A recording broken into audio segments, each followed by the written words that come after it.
I'm the first one to do that. I bet you never knew that. Back like a tailbone. Who you got the tail on? If it ain't about me, about whole D, about face. If you ain't on higher, learn it. The soda in the pot and the fire, burn it. This shit is so dope. You might wanna be my guest. This shit is so dope. You might wanna be my. Talk to Me is a supernatural Australian horror film that has been written and directed by Michael and Denny Philpott.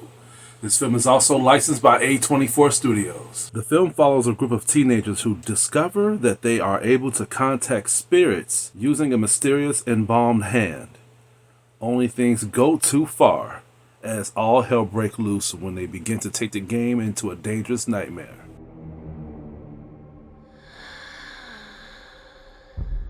They like you.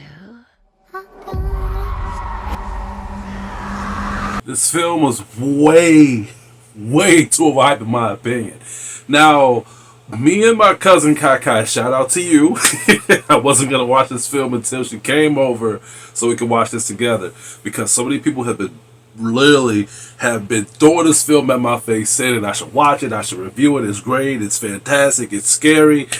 I don't know if I watched the wrong film, because the movie was not scary. It was not scary. It was very predictable, so many predictable jump scares. And above all, I was very disappointed because this is A24's work. And I'm not saying this is a bad film, but it's okay at best. The movie focuses on the main character, Jade, that is played by Sophie Welladay. I love her performance. Her performance was great. She did everything she could to hold the film. But her character was terrible. I was trying to find, that was no other way to put it. Her character, here's the thing. They give us a plot for her character. They give us a lot of synopsis for her character, but they do not give us enough of us to care about her character. They show us her traumatic experiences. They show us her friends. They show us her family. And they don't give us enough to feel the gravitation of what her character is going through whenever she's having a bad time, whenever she's having a depressing time, whenever she's having a lot of downtime, because this film does focus a lot of downtime. This is A24 after all. So it's not a shocker that this film has a lot of pacing. It takes a while to get there, but unlike other films that A24 has made and produced and put the license on, there's really no reason for all this to have downtime on this film. When there was downtime, it felt unnecessary, and it felt like I wasn't learning anything from these characters. They give us very little.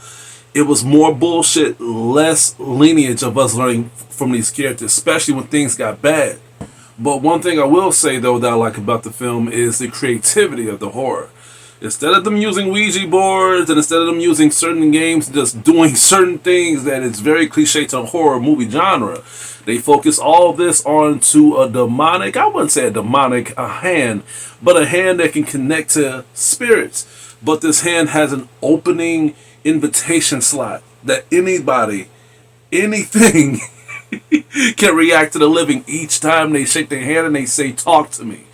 And I thought that was a very creative way for us to get pulled in. But again, due to the lack of chemistry, due to the lack of us being verified of the characters' motivations and their vision of what we supposed to know with these characters, when shit got bad, we didn't really feel anything. Only thing we felt is the scares and the tension of the film of what the major strength is. And let's talk about the scares. Since I've already bashed on how bad this movie is when it comes to the scares altogether, the movie it's subjective. Like, what does scare you? But I feel like jump scares can scare anybody. You walk behind somebody without them noticing, and then you can just stealth notice them. That's how this film is. There's a lot of jump scares here. There's barely any little tension, and it felt like this film was running out of creativity of how to pull the fans in a creepy aspect, in a claustrophobic aspect, in an uncomfortable aspect, and above all, in a fear aspect before the scares jumped into us and feel like it paid off. This is A24, and I should not be talking about a film like this that's made from A24. I feel more heartbroken, and this is breaking my heart each time I'm bashing on it. Even the ending was pretty predictable. I thought that this film would have a lot of questionable scenes. Scenes that it would take just, more than just me to understand. That's why I wanted my cousin to come watch this with me so we can each have our own little ways to explain certain things that was going on. But it made sense to both of us. This film, I feel like only way only way you will not understand the film, especially the ending, is if you fell asleep a couple times due to so much unnecessary downtime that the film has given us. But the film made so much sense. And I feel like this is the least I'm trying to calm myself down because I know we don't bash on. It's been a while since I bashed on a film this hard, but I feel like you would not understand this film if you was not really paying attention at all of what the whole premise of the film is. If you understand what the film is about, then you will definitely understand the ending. Overall, this movie is okay at best. If you want to watch it to be entertained, then you will like it. And I feel like a lot of people that recommend me to watch this film was just into entertaining aspect, especially if they've seen it in the theater. It's easy to like a film when you're in the theater and it's just pushed into you. But I feel like if you scratch all that aside and you just look at all the horror films that A24 has made with perfection, this is the least of their potential. Some would say it's the worst. I've seen the worst of A24. This is not the worst horror film. If you want to know the worst horror film from A24, look at my review of it. Then talk to me. I'ma have to. Wow. No pun intended. No pun intended. I'ma have to give Talk to Me a D. When films get overhyped so much like this, it boosts me up to feel as if, okay, this must be a very good film. I'm not giving it that low rating because of that. I'm giving it a lower rating like that because A24, you know better than this.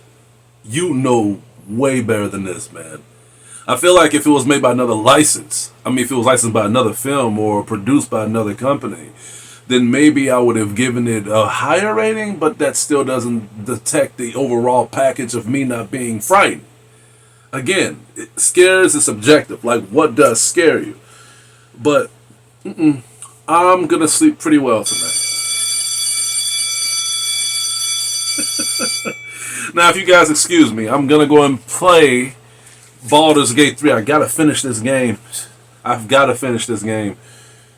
And I left my mic on. Jesus, they heard the whole thing. Anyway, that's all I have to say for today. Please stay tuned for my upcoming reviews and videos headed your way. This is Hugo, your critic teacher, and you guys have a good day.